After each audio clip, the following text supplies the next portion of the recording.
Halo warga sipil sekalian, jadi 6 hari yang lalu gue bikin sebuah tantangan yang cukup kontroversial ya. Yang mana di tweet gue bilang kayak gini. Barang siapa yang bisa membuat gue muntah paku atau menyantet gue, maka dia akan mendapatkan sebuah unit mobil Alphard. Oh. Dan gue bilang, siapapun mau itu dukun, orang sakti, anak indigo, orang yang ilmu, silakan coba ilmu kalian, bikin gue muntah paku atau santet gue, nggak perlu muntah paku, yang penting spesifik aja gue tahu penyakitnya kapan dan apa yang akan terjadi, maka lu akan mendapatkan Alphard. Dan gue garansi, gue jamin, dan gue siap untuk bikin perjanjian resminya gitu. Dan itu rame banget direspon oleh orang-orang gitu, baik pro maupun kontra, dan nyebar bukan cuma di Twitter, di Instagram, dan di TikTok. Nah, 6 hari berlalu sejak tantangan itu gue umumkan, sampai detik ini gue masih sehat-sehat saja. Tidak ada tanda-tanda muntah paku, tidak ada tanda-tanda sakit, tidak ada tanda-tanda kena santet. Nah, apakah tidak ada yang mencoba? Oh, banyak yang mencoba Bapak Ibu semua. Gue hitung di Twitter aja ada 8 orang yang confirm kalau dia mencoba.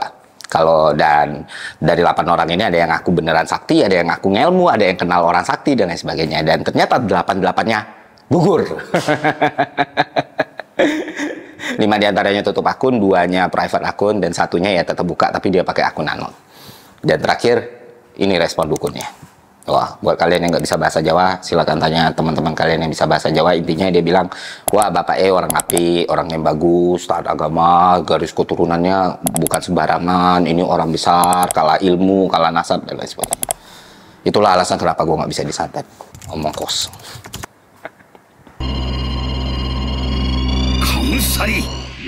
Gue manusia biasa, cenderung mediocre, garis keturunan gue nggak ada istimewa, bapak gue juga orang biasa, kakek gue juga orang biasa, nggak ada itu.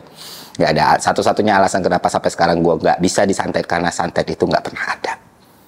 Itu cuma rekayasa dan kebohongan semata. Ya namanya santet, demit, lelembut, hantu, klinik, indigo. Omong kosong itu. Nggak berasa banyak memorinya. Baby oil yang banyak banget alkohol, alkohol, iya. Tapi drugs itu jarang di luar. Gue tahu bakal langsung ada yang ngebantah. Oh, tapi kan menurut agama bang, tapi kan hal yang gaib. Sabar, kita nggak usah terburu-buru. Kalau kalian punya hasrat dan keinginan langsung komen seperti itu, gue saranin tonton video ini dulu sampai habis. Karena gue berani jamin, kalau kalian benar-benar ngerti dari esensi video ini akan mengubah hidup kalian dan mengubah semua opportunity yang ada di hadapan kalian. Dari hal simple ini ya. I need you more than ever. You wasn't there for me. I'm waiting for you in our bed till you came home at 3. Oke, mari gue mulai dengan cerita masa kecil gue. Apakah gue terlahir skeptis seperti ini dari awal, nggak percaya hantu, nggak percaya santet, nggak percaya klinik? No man. Waktu kecil gue penakut banget. Dan gue ingat banget waktu umur gue 5 tahun, gue melihat penampakan. Ya, jadi penampakan itu gue masih detail ngelihatnya. Indera penglihatan dan pendengaran gue juga gue masih ingat apa yang gue rasakan waktu itu. Gue lagi tidur sekitar jam 2 malam. Kamar tidur gue tuh sendiri di atas ya. Umur 5 tahun udah tidur sendiri di atas, keluarga di bawah. Terus tiba-tiba di depan pintu itu ada anak kecil yang lagi ngeliatin gue, terus ngajak main. Gitu. Badan gue kaku, nge-freeze, nggak bisa gerak. Dan ada suara kuntilanak tuh, makin lama makin gede, terus hilang. Wow. Dah, itu kan gue ketakutan. Paginya gue ceritain ke bapak gue malah ketawa. Terus dia bilang, nggak ada hantu itu, nggak ada yang namanya setan, nggak ada itu. Kalau ada, dunia mereka udah beda gitu loh. Tapi pak, aku ngeliat sendiri. Nah, akhirnya bapak gue jelasin kalau fungsi otak manusia seringkali dalam keadaan seperti itu. Otak itu punya kemampuan untuk menghasilkan yang namanya ilusi, persepsi yang keliru, dan visualisasi yang memang secara tidak kita sadari itu based on apa yang kita takuti selama ini. Oh, jadi ada nih penjelasan teoritisnya ada. Nah, dari sejak itu ketakutan gue sama hal-hal klinik itu semakin berkurang sampai gue tidak takut sama sekali. Thanks to my father ya, udah ngajarin dengan cara yang benar gitu. Terus dia bilang juga, kalau nggak percaya udahlah, tiap malam kita berburu hantu aja. Kalau ketemu kita kuliti, kita bikin sirkus katanya gitu. Nah, sekarang gue ngasih penjelasan ilmiahnya nih. Jadi sebenarnya kayak gini teman-teman. Kenapa gue bilang otak itu bisa menghasilkan ilusi? Kalau kalian buka artikelnya, jurnalnya, penelitian resminya, kalian akan tersadarkan bahwa oh, ini toh yang sebenarnya terjadi. Dan ini bisa menjelaskan fenomena dari mulai melihat hantu, fenomena ketindihan, sampai fenomena kesurupan.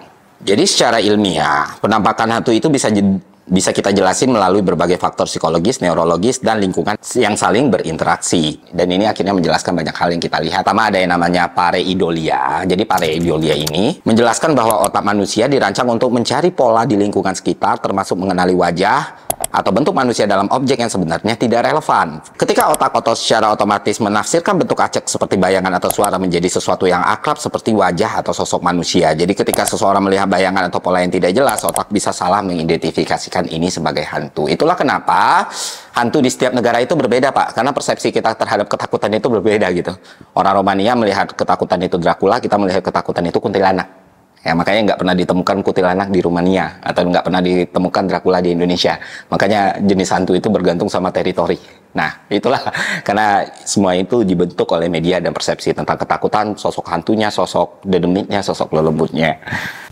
Temporal lobe epilepsi yang mana ini adalah gangguan neurologis yang mempengaruhi bagian otak yang mengontrol persepsi dan emosi. Orang yang menderita kondisi ini kadang mengalami halusinasi visual atau auditori, seperti melihat sosok manusia atau mendengar suara yang tidak ada. Ini bisa membuat seakan-akan yang kita lihat itu hantu. Dan ini distudi, Pak, diteliti gitu oleh Persinger tahun 94, menunjukkan bahwa stimulasi pada lobus temporal bisa menghasilkan sensasi kehadiran makhluk gaib secara suara maupun visual yang sering diasosiasikan dengan pengalaman mistis atau penampakan hantu. Nah, kalau kita lihat dalam perspektif psikologis dan neurosaintifik, manusia itu punya kebutuhan untuk menjelaskan yang tidak terjelaskan. Jadi manusia secara alami mencari penjelasan untuk fenomena yang tidak mereka pahami. Ketika sesuatu terjadi yang tidak bisa dijelaskan dengan mudah seperti suara aneh, penampakan misterius, atau kematian mendadak, banyak orang yang lebih nyaman dengan menjawab hal tersebut dan mengaitkannya dengan semua hal yang berhubungan mistis dan supranatural. Dan ini bagian dari yang namanya kognitif, yang mana bisa diartikan sebagai keinginan untuk segera menutup ketidakpastian dengan penjelasan yang langsung meskipun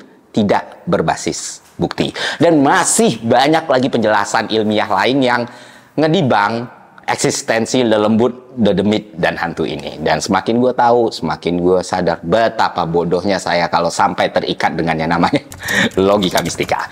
Dan apakah pemahaman ini mengubah hidup saya? Jawabannya sangat, Pak. Segala opportunity, segala kesempatan, segala kemungkinan itu terbuka gara-gara gue mulai meyakini, oh, semua hal itu harus punya rasionalitas yang cukup untuk kita yakini dan kita percayai. Apalagi masalah decision making. Karena gue nggak percaya hal-hal kayak. Jadi gue menjalani hidup dengan sangat santai, sangat merdeka, sangat bebas. Dan gue bisa mendapatkan banyak sekali kesempatan. Dari sejak SMA itu gue nggak pernah ada ketakutan di tempat tertentu ya. Dibilang angker, tidur di kuburannya biasa, tidur di hutannya biasa, dibilang wah ini nanti tempatnya nggak ini, ternyata gue datengin juga nggak ada apapun yang terjadi. Gue juga dapat kosan murah dengan fasilitas yang bagus karena kosan itu dianggap kosan angker. Terus waktu kerja juga duit gue kan pas-pasan banget dan gue harus tinggal di kantor supaya menghemat. Gue bisa tinggal kantor 2 tahun di gedung yang sebesar itu, 20 lantai, gelap-gelapan sendirian, yang nggak pernah ada masalah buat gue. Waktu gue nguber juga kayak gitu, waktu gue nge-grab juga kayak gitu, yang mana gue bisa tidur di tengah jalan gitu. Parkir mobil di seberang jalan, tidur sebelah kuburan juga biasa-biasa aja. Jadi kayak gue banyak sekali mendapatkan kesempatan yang mungkin orang lain gak ambil karena mereka takut wah nanti di situ ada hantu dan lain sebagainya. Termasuk rumah angker, udah punya cap angker, harganya turun, ya udah dibeli. Wong ya itu semua ada di kepala kita dan kita yang menciptakan persepsi gitu menurut saintifik.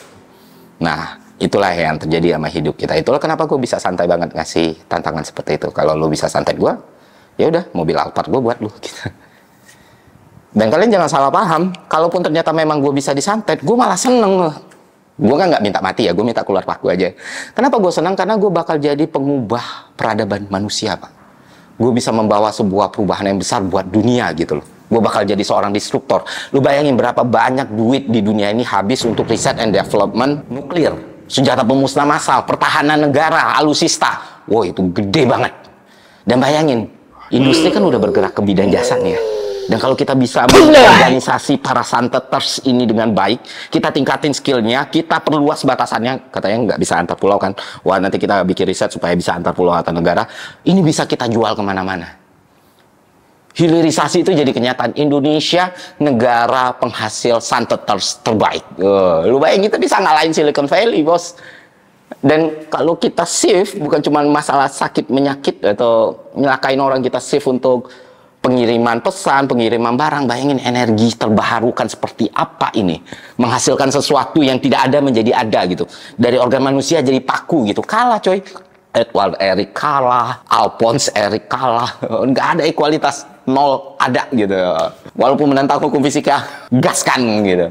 Dan bayangin, gue cuma kehilangan Alphard, tapi gue punya paten ini semua, gue punya agency center, so gue bisa jadi salah satu orang terkaya di dunia. Jadi ya, kalau itu terbukti gue berhasil, kalau itu tidak terbukti ya gue berhasil. Sama-sama happy. Gitu.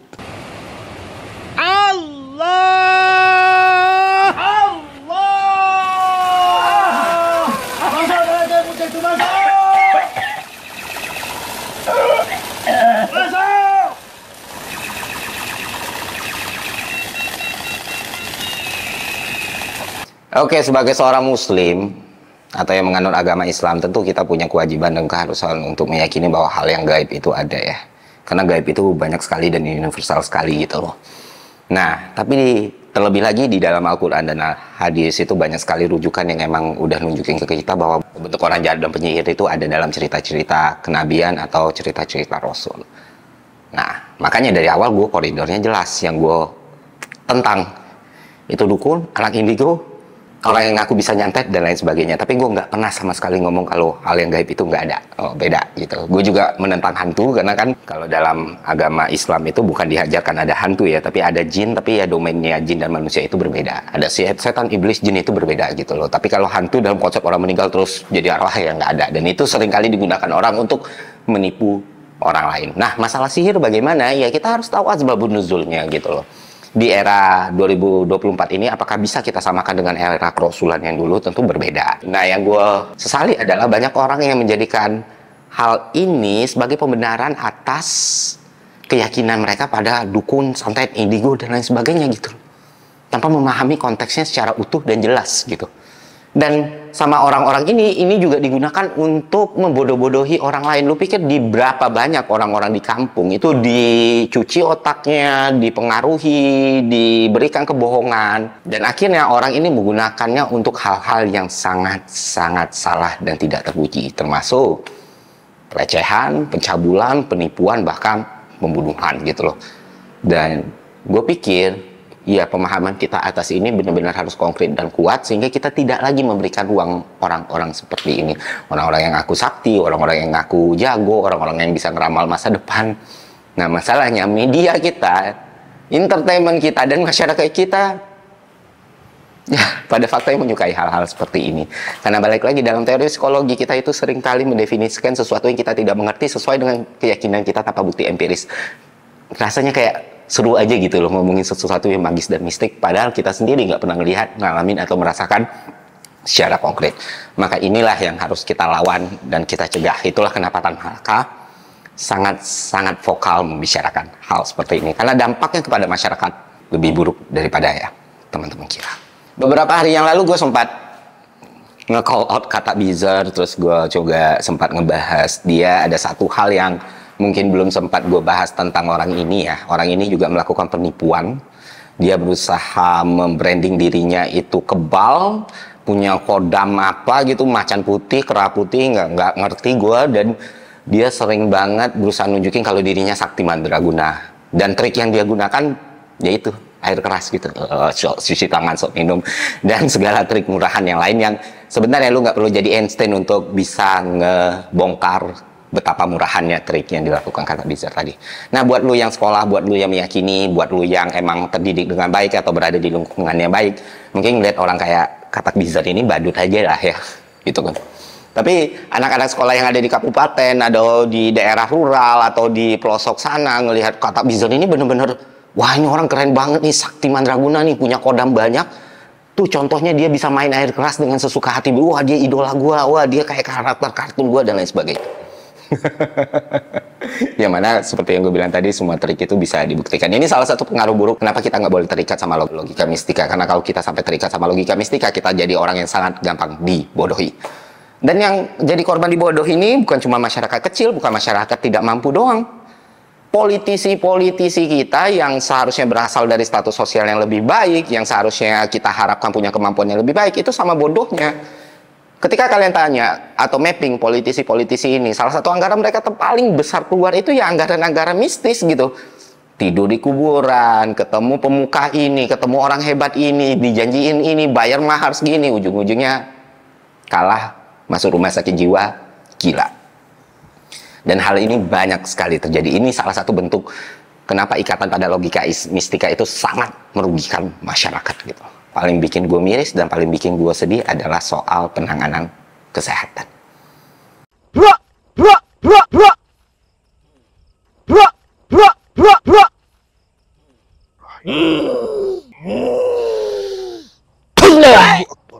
Selama setahun lebih ini kan gue jadi caregiver kanker ya. Ibu gue kena kanker dan gue sering banget ketemu pasien kanker dan nakesnya kanker. Di situ gue banyak banget mendapatkan cerita-cerita yang bikin gue miris gitu, teman-teman. Kemarin itu banyak orang yang sebenarnya harusnya bisa selamat, harusnya bisa di-handle dengan baik, ditangani dengan baik.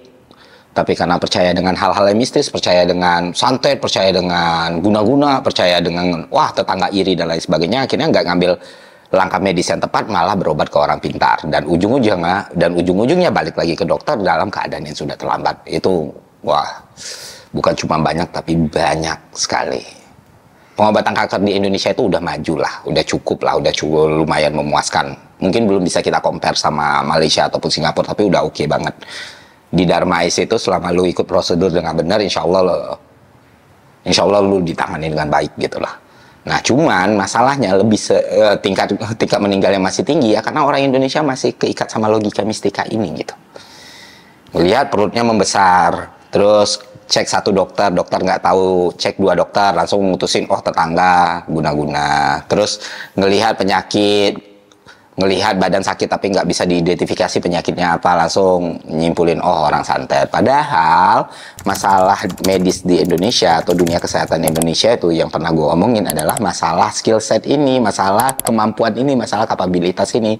Banyak bener tenaga, kita harus akui banyak bener tenaga kesehatan kita yang ternyata itu masih sering kita temukan melakukan salah identifikasi atau tidak mampu mengidentifikasi penyakit dengan tepat. Ibu gue waktu anemia plastik itu sampai 4 dokter itu diagnosanya ternyata diagnosisnya masih DBD nih.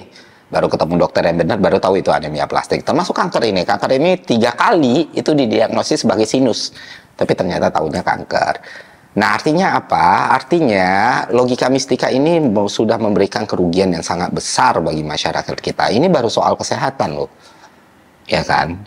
Belum lagi soal-soal lain yang membahayakan umat manusia, yang membahayakan masyarakat kita. Misalnya tumbal proyek lah. Misalnya tumbal proyek, jin penunggu bangunan, hantu penunggu bangunan, tumbal proyek, setan yang setan yang mendiami satu rumah, dan akhirnya keputusan kita didasari oleh hal-hal klinik ini dan mendatangkan kerugian bagi banyak orang.